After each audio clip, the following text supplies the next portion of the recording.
Boa noite a todos. Muito boa noite para você. As eleições 2022, olho no candidato, olho no voto, e o Band Entrevista convida nesse primeiro semestre os pré-candidatos à presidência da República. A ideia é levar até você, da região do Vale, Litoral Norte, Serra da Mantiqueira, as propostas, as ideias de todos que pretendem chegar ao Palácio do Planalto. E o último sabatinado aqui na tela da TV Band Vale, que já configura como pré-candidato à presidência da República, foi o governador do estado de São Paulo pelo PSDB, João Dória. Também como objetivo nessas entrevistas é indicar para você, eleitor, qual a melhor opção no mês de outubro. E sobre isso, hoje, o Band Entrevista recebe o pré-candidato à presidência da República pelo PDT, ex-governador do estado do Ceará e também ex-ministro da Fazenda e Integração Nacional, Ciro Gomes. Boa noite, Ciro. Muito obrigada pela sua participação no Band Entrevista. Boa noite, Sol. Um abraço a você. Muito obrigado ao Israel e à Band Vale pela oportunidade que me dá de falar com os meus conterrâneos de muito perto. Né? Filho de Pindamonhangaba, né? Filho de Pindamonhangaba. Nasci em Pindamonhangaba, com muito orgulho, no Vale do Paraíba, embora tenha sido criado em Sobral. Ou seja, eu sou um brasileiro que viveu as duas realidades de um Brasil menos pobre e de um Brasil muito pobre. Eu agradeço a vocês. Sei que estou falando para muita gente querida, desde a Serra da Mantiqueira, onde está a nossa querida Campo do Jordão, até a praia, onde está a linda Caraguatatuba e Ubatuba, de Resende, onde se aproxima o Rio de Janeiro, até chegando perto da grande São Paulo, que fez 468 anos recentemente. Então vamos começar falando dessas eleições, né? A gente sabe que hoje o eleitor brasileiro, ele não pode nem deve ser subestimado pelas promessas de campanha, né, Ciro? Muito já se passou por isso e hoje o eleitor sabe diferenciar quem realmente está falando a verdade, daquela promessa que pode ser cumprida, daquela promessa que é ilusória, né? Como é que o pré-candidato pretende atrair o voto do eleitor, começando aí pelo bolso do trabalhador brasileiro? Lei trabalhista, alguma reforma? Sim, nós vamos rever a legislação trabalhista brasileira. Por quê? Porque o mundo novo do trabalho, a economia digital, a economia do conhecimento, pede alguma flexibilidade que a nossa velha e cansada CLT não conhece ainda. Portanto, é preciso inovar nas instituições que regulam o trabalho. Mas deixe que eu lhe diga, Sol, jamais prosperou no mundo nenhuma nação que fez do trabalho uma commodity como se fosse um quilo de sal, sujeito à lei da oferta e da procura e à selvageria de uma massa de desempregados e de uma informalidade tão selvagens que acabam aviltando o preço do trabalho, que é a renda e o salário.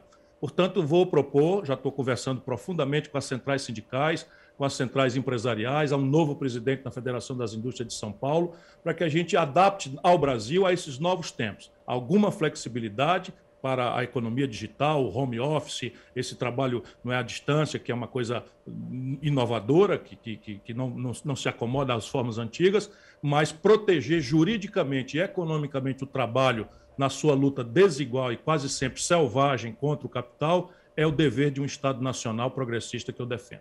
Ministro, recentemente o presidente da República, Jair Bolsonaro, deu várias declarações em relação à economia e à inflação.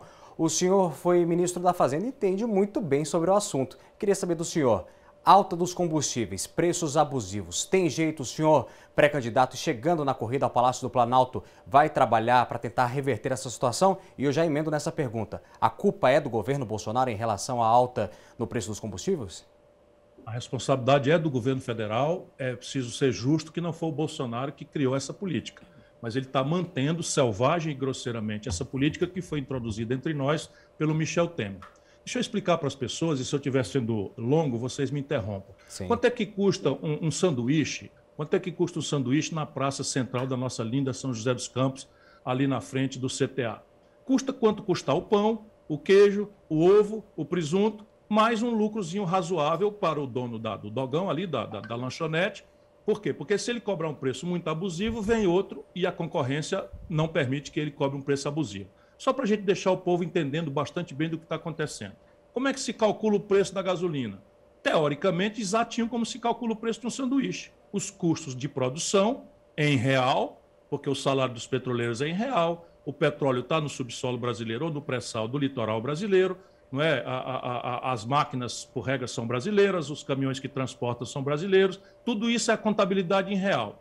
O que é que faz o Michel Temer e o Bolsonaro?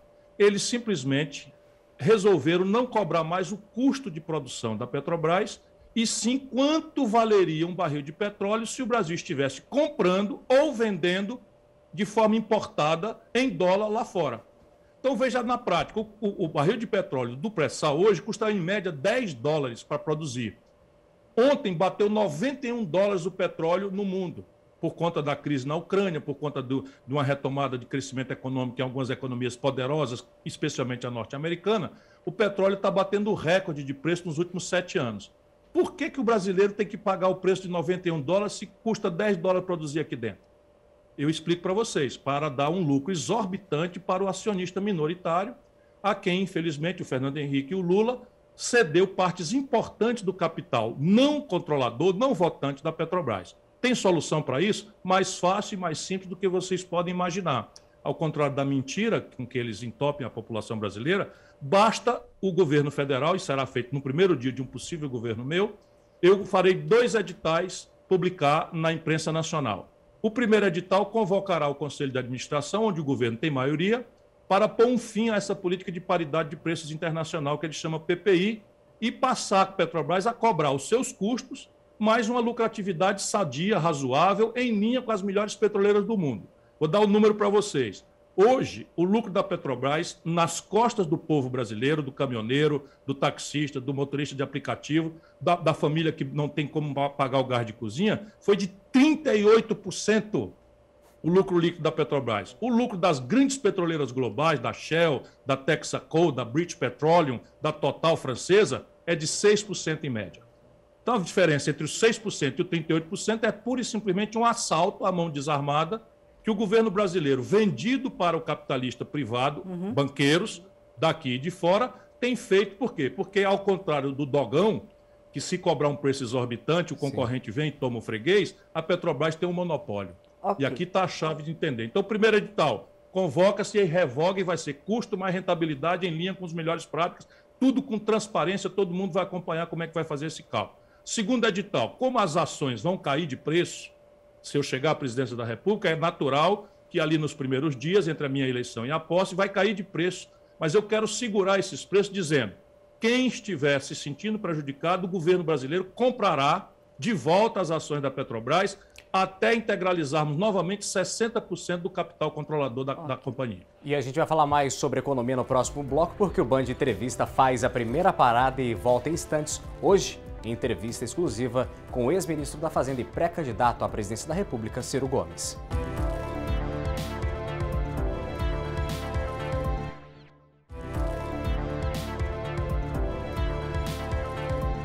O Band Entrevista está de volta e hoje recebe o pré-candidato à presidência da República pelo PDT, Ciro Gomes. Ele comenta sobre o atual cenário político brasileiro, negociações com partidos além da polarização Lula-Bolsonaro para esse ano de 2022, Solange Moraes. Vamos ver como é que fica esse cenário. Mas antes eu quero perguntar ao pré-candidato o seguinte: o que dá um urg na população, no eleitor brasileiro, é uma palavra chamada corrupção.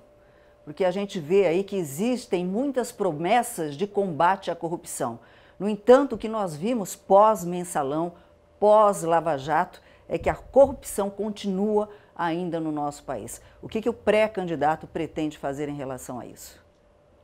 Eu vou anunciar, ainda no princípio do mês de março, já com os artigos e o texto inteiro, um programa inovador de prevenção e repressão à corrupção no Brasil. Por agora, eu quero dizer ao povo brasileiro 2 coisas. Primeiro, quem prometer para você que vai acabar com a corrupção ou é inexperiente ou mentiroso. A corrupção, infelizmente, como pecado, é uma falha da moral humana.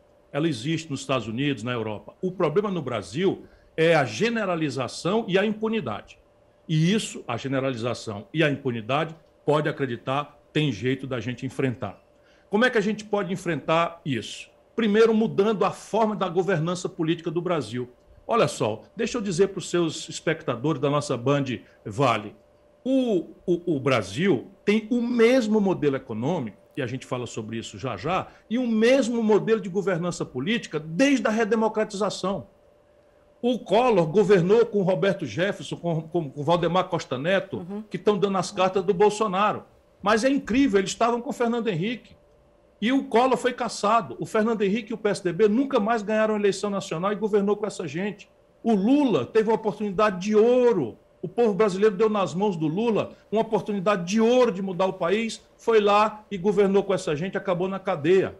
A Dilma governou com essa gente, destruiu a economia brasileira e foi cassada.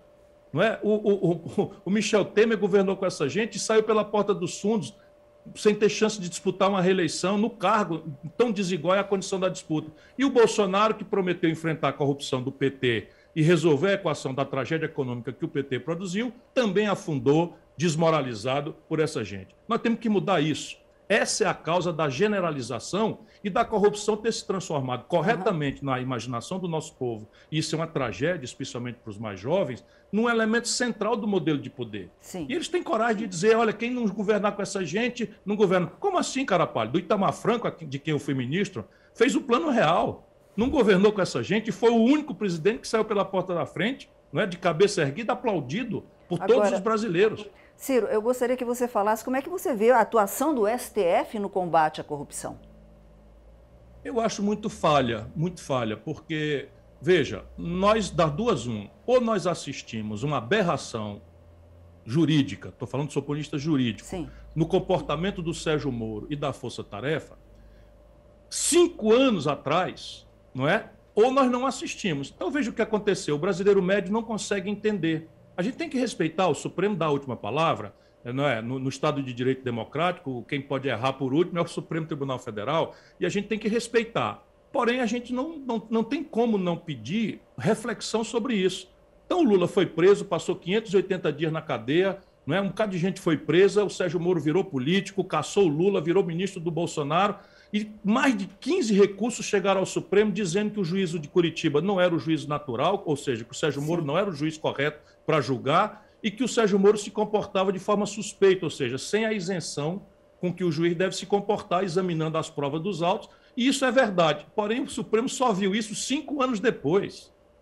Isso não é razoável. Isso introduz no imaginário brasileiro uma sensação muito desagradável de que, se a imprensa estiver escandalizando, a justiça funciona de um certo jeito. Se a imprensa não estiver escandalizando, ou cansado o povo ficar da novela, não é? Muda tudo para lá. Eu já tinha dito que isso ia acontecer. Nós precisamos estabelecer no Brasil um regime de lei que valha para todos, que valha, inclusive, para confrontar, vamos dizer, a ira da opinião pública. Por quê? Porque muitas vezes a gente conhece isso na preciosa lição da Bíblia. Não é quando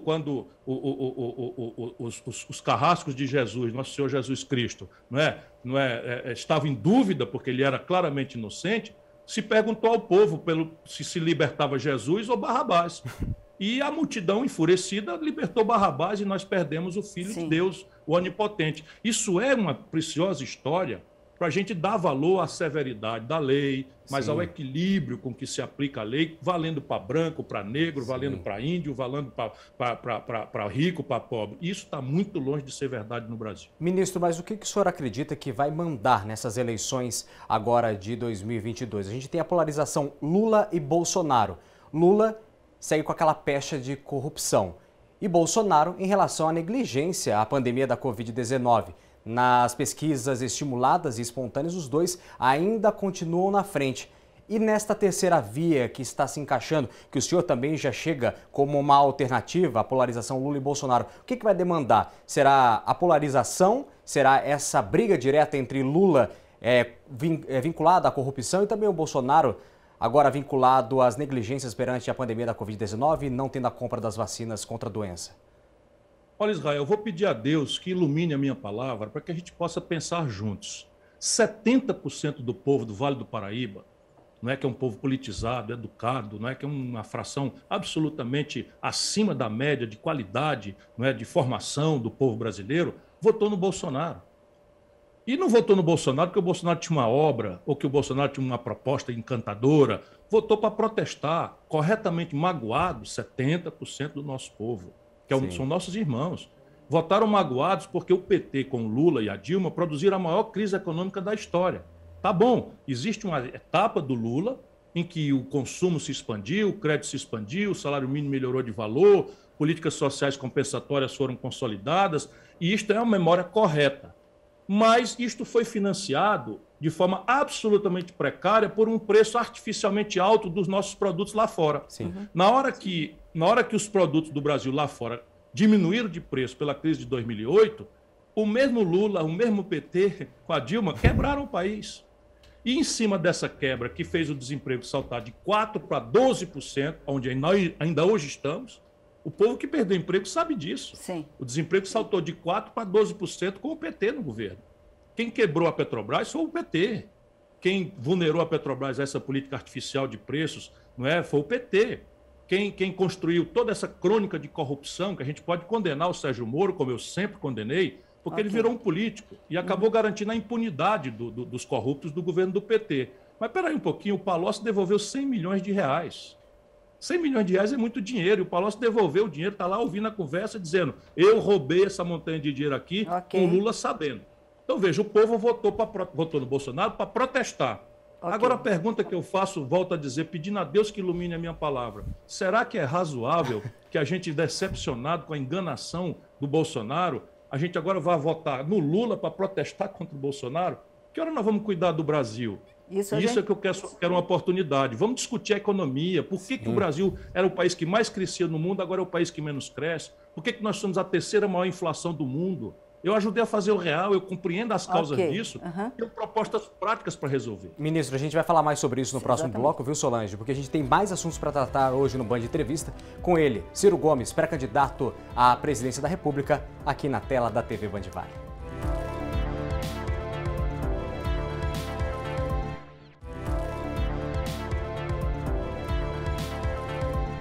Estamos de volta com o Band Entrevista na noite desse sábado, uma noite especial, com o ex-ministro da Fazenda e ex-governador do estado do Ceará e agora pré-candidato à presidência da República, Ciro Gomes, pelo PDT. Entre os assuntos, economia, finanças, o preço dos combustíveis e, claro, a polarização na política nacional. Solange Moraes. Exatamente. Ciro, você estava comentando no início do programa sobre a economia, que nós não crescemos, né? Que a economia não cresceu nada, absolutamente nada. Com a economia não crescendo, eu quero crer que o país está sem dinheiro. O país estando sem dinheiro, eu pergunto ao pré-candidato, como você vai realizar os seus projetos? De onde vai sair esse dinheiro? Olha só, eu sou o único candidato, isso não é nenhuma vaidade, eu apenas estou apresentando o meu currículo, que tem um livro escrito com metas, prazos, objetivos e que diz concretamente, e nós devemos cobrar isso de todos os candidatos, de onde vem o dinheiro. Me interrompa se eu for muito longo, mas eu tenho aqui rapidamente como virar o jogo de déficit para superávit e se revogarmos o teto de gastos, nós poderemos aumentar muito o investimento brasileiro. Primeiro, cortar 20% das renúncias fiscais.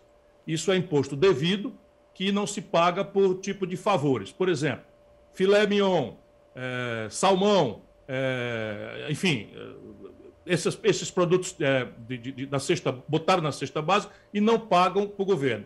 Filé mignon, queijo suíço e salmão. Dá 8 bilhões de reais de renúncia fiscal, só para dar um exemplo. São 350 ao todo, se eu corto 20, arranjo 70 bilhões de reais, já zero déficit com a primeira providência.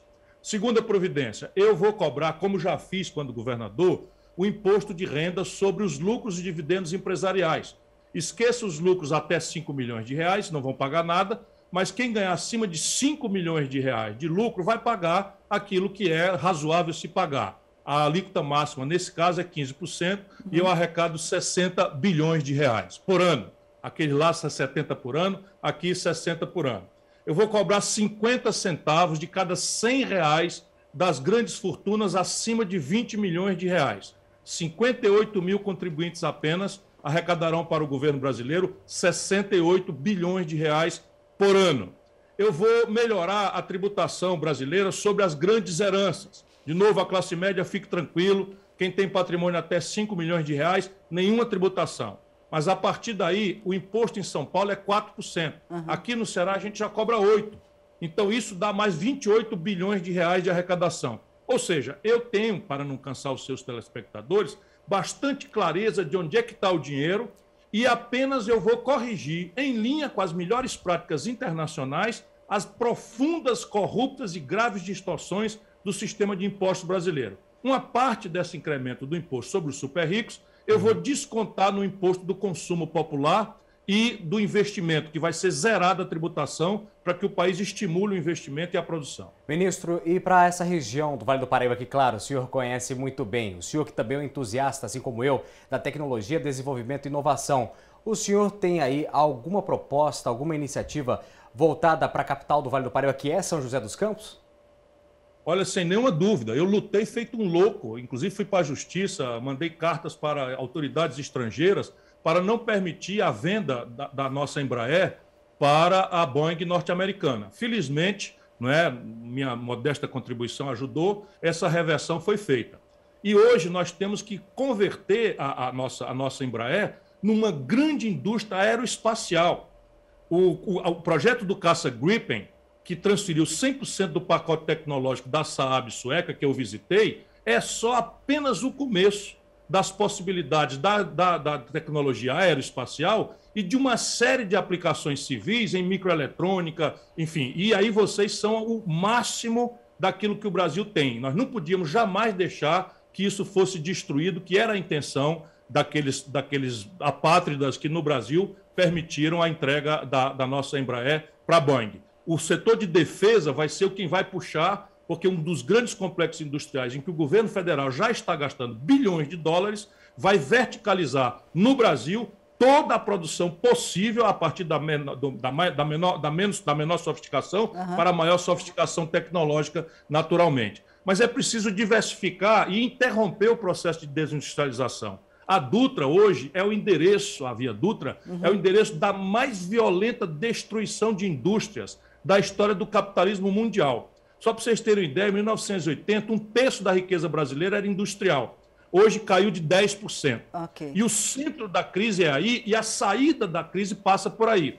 Como? Ordenando os preços relativos. O câmbio deixará de ser de forma demagógica, estimulante do consumismo de curto prazo, para ser estimulante de quem investe, produz e sofistica a coisa. O sistema tributário vai zerar a tributação sobre investimento. Okay. Vou fazer um choque de investimentos no ganho de produtividade, porque o BNDES foi destruído e eu vou recuperar a capacidade de financiar a reconversão produtiva do Brasil. Ok, então.